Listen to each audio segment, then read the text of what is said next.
Firstly, you want to build a structure that's going to support the roofing.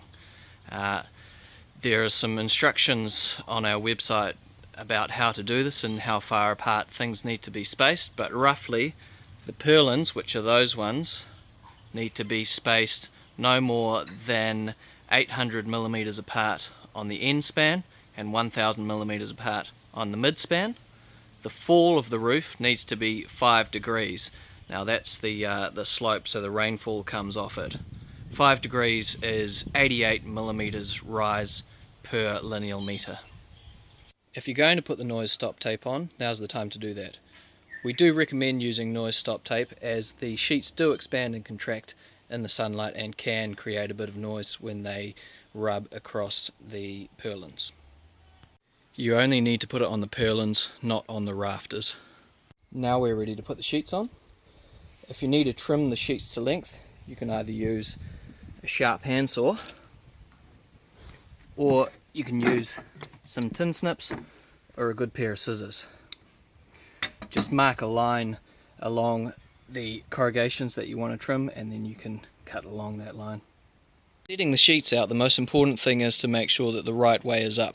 There should be some writing along the edge saying this side to sun. On the bronze we normally put a sticker there as well on the top side, so you've got to make sure that side is showing towards the sun.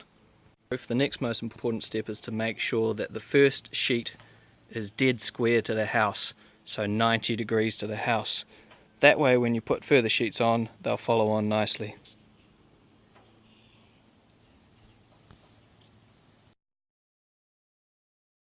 Done all that, you can then start fastening the sheets down. Start from one corner and work your way along and screw only into the purlins, not into the rafters. You need to screw into every second corrugation on the end purlins, that's the top and the very bottom, and in the mid purlins it's every third or fourth corrugation. Make sure you leave the end free so you can overlap the next sheet and screw through both.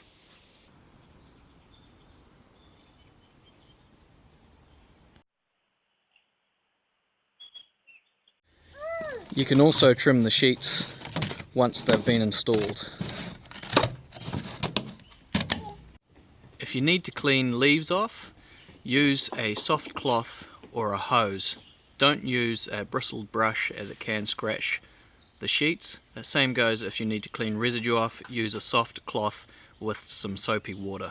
Also be careful when using silicons, as most silicons do affect the sheets.